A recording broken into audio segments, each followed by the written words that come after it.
Hello guys, I am Ricky and you're most welcome to our YouTube channel Nirmala निर्वाण classes. जैसा कि जानते हैं हम लोग मॉडर्न इंडिया देख रहे थे, आधुनिक भारत चल रहा था और इसमें बंगाल का गवर्नर देख रहे थे। ये चैप्टर चल रहा है। इसमें आज जो बंगाल का गवर्नर है लॉर्ड विलियम बेंटिक। आज हम लोग लॉर्ड विलियम बेंटिक को देखेंगे। यह इनका कार्यकाल 1828 से 1835 है। ये याद रखना है कार्यकाल, है ना, 1828 से 1835, 1828 टू 1835। यह जो है बेंटिक का कार्यकाल है, लॉर्ड विलियम बेंटिक का। चलिए आगे इसमें पॉइंट को देखते हैं और इसी वीडियो में लॉर्ड विलियम बेंटिक एंड हो जाएगा। अगले बार फिर जो गवर्नर होगा उसको हम लोग देखेंगे। चलिए पहला पॉइंट लेते हैं। 1803 ईस्वी। 1803 ईस्वी में यह मद्रास का गवर्नर था। यह मतलब कौन? Lord William Bentinck. Lord William Bentinck 1803 ईस्वी में मद्रास का गवर्नर था। लॉर्ड विलियम बेंटिक 1803 ईस्वी में मद्रास का गवर्नर था।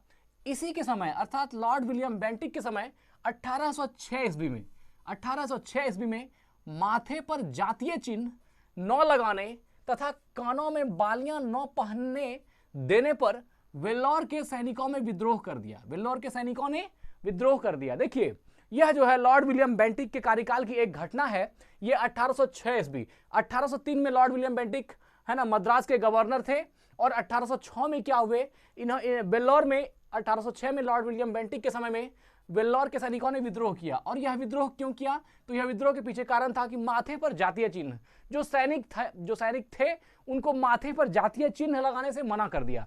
जातीय चिन्ह का अर्थ है कोई जाति विशेष का चिन्ह। जैसे मान लीजिए हम बात करते हैं कि अगर हिंदू है तो वह अगर सर पर मान लीजिए कि एक 3 धारी वाला जो है चंदन घसता है, तो अब अगर कोई ऐसा सैनिक है जिसको कि वहां पर अंग्रेज, एक हिंदू सैनिक है मान लीजिए, उसको वो चिन्ह लगाने से मना कर देगा। तो यह जो है इसके धार्मिक चीज पे कठोराघात हुआ, एक आघात हुआ, इससे जो है वह क्षुब्ध होगा। तो इसी तरह की जो है कुछ माथे पर चिन्ह लगाने की जो परंपरा थी सैनिकों में, तो वह माथे पर जातीय चिन्ह लगाने से मना किया तथा साथ ही कानों में बालियां न पहनने दिया गया। मतलब सैनिक जो होते थे वो कान में बालियां पहनते थे।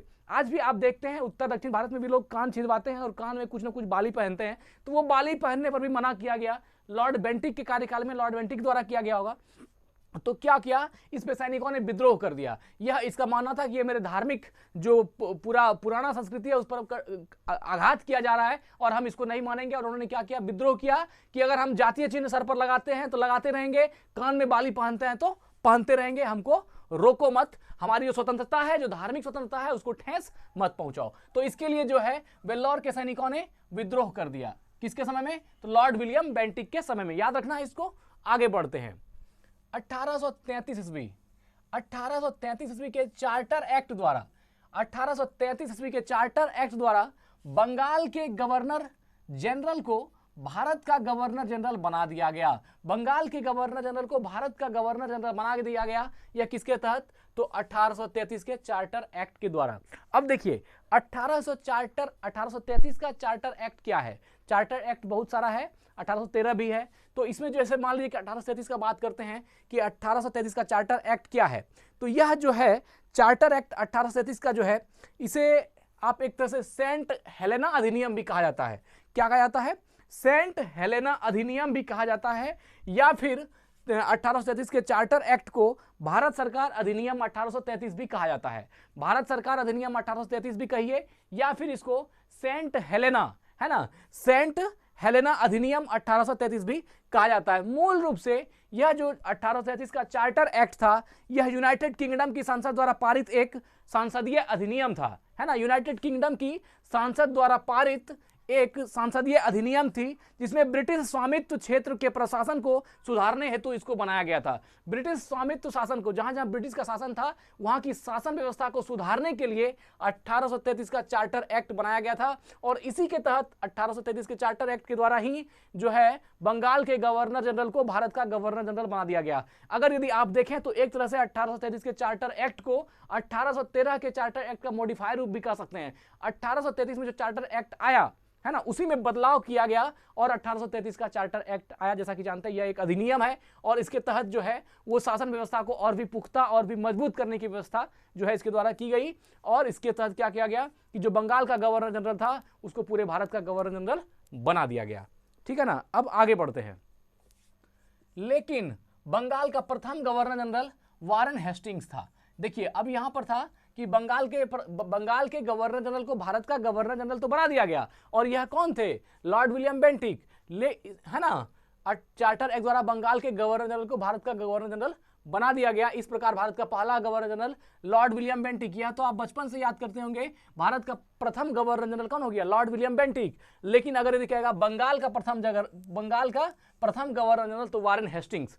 बंगाल का प्रथम गवर्नर वारेन हेस्टिंग्स, और भारत का प्रथम governor general Lord William Bentinck, जिसको आप बचपन से पढ़ रहे हैं। लॉर्ड विलियम बेंटिक यह भारत का प्रथम गवर्नर जनरल हुआ, और यह 1833 के चार्टर एक्ट के द्वारा जो है इसको यह घोषित किया गया कि जो बंगाल का गवर्नर जनरल है वह भारत का गवर्नर जनरल हो जाएगा।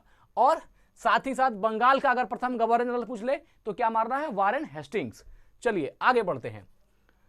राजा राम मोहन राय के सहयोग से बेंटिक ने 1829 ईस्वी में सती प्रथा को समाप्त कर दिया। सती प्रथा को समाप्त कर दिया। सती प्रथा क्या था यह तो आप इससे वाकिफ होंगे। सती प्रथा था कि जब मान लीजिए कोई व्यक्ति जिसका कि पुरुष का देहांत हो जाता है या युद्ध में मारा जाता है, क्योंकि उसमें युद्ध काल था, युद्ध ज्यादा होते थे, तो जब वह मर गया या शहीद हो गया तो जो उसकी पत्नी होती थी वह उसी चीता के साथ जल जाती थी, जिसको जौहर करना या सती प्रथा कहते थे। तो यह चीज गलत था कहीं ना कहीं, और इसको जो है खत्म किया गया किसके द्वारा? लॉर्ड विलियम बेंटिक ने इसको खत्म करने में बहुत ही योगदान दिया, और राजा राम मोहन के सहयोग के साथ, है ना। राजा राम मोहन राय का सहयोग इसमें बहुत रहा। सती प्रथा की समाप्ति राजा राम मोहन राय, हम लोग बचपन से पढ़ते आ रहे हैं, तो सती प्रथा की समाप्ति में राजा राम मोहन राय का सहयोग भी था, और लॉर्ड विलियम बेंटिक ने इसको जो है और समर्थन दिया, और 1829 में सती प्रथा को समाप्त कर दिया। सती प्रथा भी आप समझ ही रहे होंगे कि जब कोई शासक की मृत्यु हो जाती थी या किसी व्यक्ति की मृत्यु हो जाती थी तो उसकी पत्नी जो है साथ में उसकी चीता के साथ ही जिंदा जल जाती थी। एक तरह सोचिए तो कितना हृदय विदारक घटना है कि कोई आदमी किसी के चीता के साथ जिंदा जल जाता है। तो चूंकि समाज की जो परंपराएं हैं, जो रूढ़िवादी चीजें हैं, जो मान्यताएं हैं, जब वो आदमी अच्छे से एक्सेप्ट कर लेता है तो फिर उसके लिए कोई चीज बड़ी नहीं हो जाती, वह आराम से उसमें जलने के लिए तैयार हो जाती थी महिलाएं। यह कितना बड़ा त्याग है, अगर आप सोचें तो जघन्य अपराध की सूची में इसको देना भी ये उससे कम का चीज नहीं है। तो इसको लॉर्ड विलियम बेंटिक ने खत्म किया, और मूल रूप से अगर लॉर्ड विलियम बेंटिक को देखेंगे तो ये मूल रूप से शासन के लिए कम और सामाजिक सुधारों के लिए बहुत ज्यादा याद किया जाता है। लॉर्ड विलियम बेंटिक को सामाजिक सुधार के लिए बहुत ही ज्यादा याद किया जाता है। इन्होंने बहुत सारा ऐसा काम किया जिससे कि समाज सुधार में बहुत योगदान है इनका। तो बेंटिक ने इस प्रथा के खिलाफ कानून बनाकर 1829 ईस्वी में धारा 17, है ना, धारा 17 के द्वारा विधवाओं के सती होने को अवैध घोषित किया। मतलब कहा कि ये जो अब जो है उन्होंने अपना एक 1829 में धारा लागू किया, और इसमें धारा का नाम क्या है? 17, है ना, आर्टिकल 17। धारा 17 के द्वारा विधवाओं के सती होने को अवैध घोषित किया। मतलब अब अगर कोई महिला सती होती है तो यह अवैध है, अर्थात यह सरकार की नजरों में जुर्म है और उसकी सजा मिलेगी। अर्थात क्या कि आप सती नहीं हो सकते हैं। अगर आपका हस्बैंड की मृत्यु भी हो जाती है तो आपको उसके चिता के साथ जलना नहीं है। यह अवैध है, यह गलत है, यह सरकार की नजरों में गुनाह है। ठीक है ना। तो बेंटिक ने इस प्रथा के खिलाफ कानून बनाया कब? 1829 में, और कानून बनाकर धारा 17 के द्वारा, है ना, धारा 17 के द्वारा विधवाओं के सती होने को अवैध घोषित किया। और देखिए इसके पहले भी अकबर और मराठा पेशवाओं ने भी सती प्रथा पर रोक लगाने का प्रयास किया था। कहा जा रहा है कि अकबर के समय में भी, है ना, अकबर ने और मराठा पेशवाओं ने भी सती प्रथा पर रोक लगाने का प्रयास किया था, लेकिन ये उसमें सफल नहीं हो पाएंगे। तब तो ये लॉर्ड बेंटिक के काल तक भी ये घटनाएं हो रही थी। तो इसमें दो क्वेश्चन है कि सती प्रथा की समाप्ति कब हुई या कब किया गया? 1829 में, और धारा कितना बनाया गया? धारा संख्या 17, है ना। लॉर्ड विलियम बेंटिक की धारा संख्या 17 के द्वारा विधवाओं को सती होने को अवैध घोषित किया गया। आगे बढ़ते हैं। बेंटिक ने कर्नल स्लीमैन की सहायता से 1830 ईस्वी तक ठगी प्रथा समाप्त कर दिया। ठग देवी काली की पूजा करते थे। देखिए ये जो ठगी प्रथा है इसको समझते हैं क्या है। बेंटिक ने कर्नल स्लीमैन की सहायता से 1830 में ठगी प्रथा, देखिए सती प्रथा को खत्म किया, यहां ठगी प्रथा को खत्म किया। ठगी प्रथा क्या होता था? यह एक वर्ग विशेष के लिए ठगी परंपरागत व्यवसाय थी, है ना। ये राहगीरों को ठगते थे, लूटते थे और उससे अपना परिवार चलाते थे। यह ठगी प्रथा है। यह कुछ गिरोह होता था, कुछ ऐसे व्यक्ति विशेष, कुछ समुदाय विशेष थे जिसमें कि ये घटनाएं होती है। जैसे आप मान लीजिए ठग्स ऑफ हिंदुस्तान आप देखेंगे, आमिर खान और अमिताभ बच्चन की मूवी है, उसमें देखिएगा ठग का जो है किस तरह की उसकी जो चीजें होती थी चाल डाल, वो उसमें दिखाया गया है। तो ये जो ठगी प्रथा बेंटिक ने कर्नल स्लीमैन की सहायता से 1830 ईस्वी तक ठगी प्रथा समाप्त कर दिया। ठग देवी काली की पूजा करते थे। तो ये ठगी प्रथा है और राहगीरों को ठग कर लूटना, उससे लूट करके उससे अपना परिवार चलाना। इसमें ये लोग उसको मार भी देते थे, अगर उसको दिक्कत हुआ कुछ लूटपाट करने में तो वो क्या करते थे, उसको मार भी देते थे और इसी को कहा गया है ठगी प्रथा। अगर आप वर्तमान में इसकी बात करें तो आप जबलपुर चली जाइए। जबलपुर में आज भी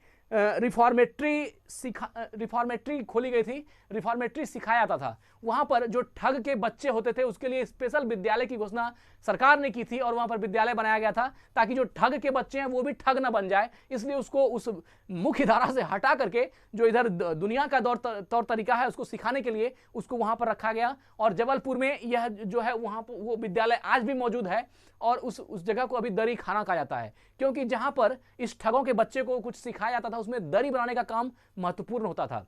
बहुत सारा काम सिखाया जाता था लेकिन दरी बनाने का काम जो था वो महत्वपूर्ण था, इसलिए उस विद्यालय को आज भी दरी खाना के नाम से जबलपुर में जाना जाता है और वो ठगों के बच्चों के लिए ही वह विद्यालय बनाई गई थी।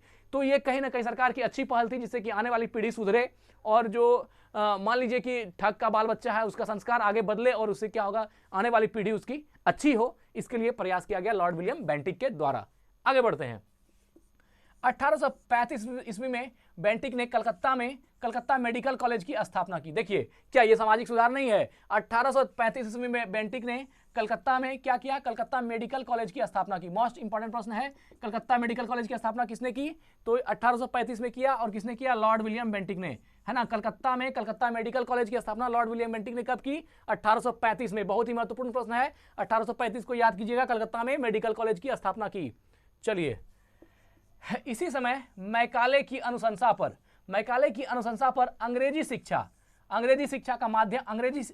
को शिक्षा का माध्यम बनाया। मैकाले द्वारा कानून का वर्गीकरण भी किया गया। ये देखिए, मैकाले की अनुशंसा पर अंग्रेजी को शिक्षा का माध्यम बनाया। मैकाले का ये मानना था कि जब तक भारत में गुरुकुल परंपरा का ज्ञान चलता रहेगा तब तक इसको पूरी तरह से गुलाम करना मुश्किल है, क्योंकि उसमें बहुत ही आदर्शवादी और चरित्रवान युवा पैदा होते थे। इसलिए उन्होंने इस चीज को तोड़ने के लिए, इसको ध्वस्त करने के लिए ये अंग्रेजी शिक्षा को लाया। और इसी के तहत आप जो स्कूल वगैरह में कि एक आदमी होगा, उसको मंथली पैसा मिलेगा और वो स्कूल में जाकर के पढ़ाएगा। आप गुरुकुल परंपरा को देखें तो वहां पैसे वैसे की कोई बात नहीं होती थी। वो शिक्षक जो है गुरुकुल में गुरु के साथ शिष्य होते थे और ज्ञान ग्रहण करते थे, तो उसमें पैसे की बात नहीं होती थी। तो उससे क्या होता था, एक आत्मिक लगाव ज्यादा होता था और संस्कार विशेष पर बात जोर दिया जाता था। संस्कार की वैल्यू बताई जाती थी, उस पर जोर दिया जाता था, गुरु भी और शिष्य भी। लेकिन अब जो है वो पैसे पर वैल्यू दी जाती है, कौन से स्कूल में ज्यादा लगता है वहां बच्चे को लोग ज्यादा समझते हैं कि ज्यादा शिक्षा दी जाती है। तो इस तरह करके ये जो मैकाले की अनुशंसा है, ये मैकाले की को जो है कि एक तरीका था जिसके तहत इंग्लिश को शिक्षा का माध्यम बनाया और भारत में जो है स्कूल का प्रचार प्रसार किया कि वहां पर एक शिक्षक नियुक्त होगा, वहीं बच्चा जाके एजुकेशन ग्रहण करेगा, वहीं शिक्षा मतलब वो एक सरकारी नौकर की तरह मंथली का पैसा उठाएगा और पढ़ाएगा। वो गुरुकुल परंपरा की जो ज्ञान थी उसको हटा दिया गया और ये मैकाले की अनुशंसा पर हुई। मैकाले द्वारा कानून का वर्गीकरण भी किया गया, कानून का वर्गीकरण भी मैकाले के द्वारा किया गया। चलिए आगे बढ़ते हैं। बेंटिक ने 1831 ईस्वी में मैसूर तथा 1834 ईस्वी में कुर्ग एवं मध्य कचेर को हड़प लिया। ये देखिए, 1831 ईस्वी में मैसूर को हड़पा और 1834 ईस्वी में कुर्ग एवं मध्य कचेर को। ये जो कुर्ग और मध्य कचेर है ये कर्नाटक का एक प्रांत है जो बेहतरीन, बहुत ही अभी वर्तमान स्थिति में ये बहुत ही घूमने लायक जगह है। तो ये कर्नाटक का जगह है ना। तो बेंटिक ने 1831 में मैसूर को भी और 1834 में 3 साल बाद कुर्ग एवं मध्य कचेर को कुर्ग एवं मध्य कचेर को जो एक कर्नाटक का प्रांत है को भी हड़प लिया। अभी ये सुनते हैं कि घूमने का बहुत ही अच्छा जगह पर्यटन के लिए है कुर्ग। चलिए आगे बढ़ते हैं। इसने भारतीयों को, किसने? लॉर्ड विलियम बेंटिक ने भारतीयों को उत्तरदायी पदों पर नियुक्त किया। लॉर्ड विलियम बेंटिक ने भारतीयों को उत्तरदायी अर्थात बड़े बड़े पदों पर भी, उत्तरदायित्व वाले पद भी दिए, भारतीयों को उत्तरदायी पदों पर भी नियुक्त किया।